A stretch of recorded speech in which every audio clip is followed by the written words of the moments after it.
Welcome to Solvetic, your channel to always learn technology easily.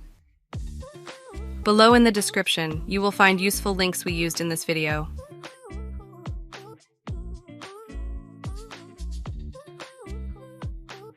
Today in Solvetic, we will see how to put an image in the middle of a page Word. Open your Word document. In the Insert menu, click on Pictures and then on this device.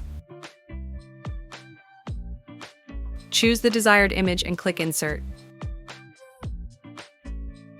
With the image selected from the Picture Format menu, click on Wrap Text and select the option in front of text.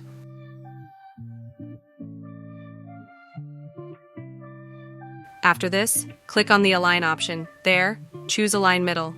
You will see that the image will be located in the middle of the document. Hey, remember to subscribe Solvetic channel.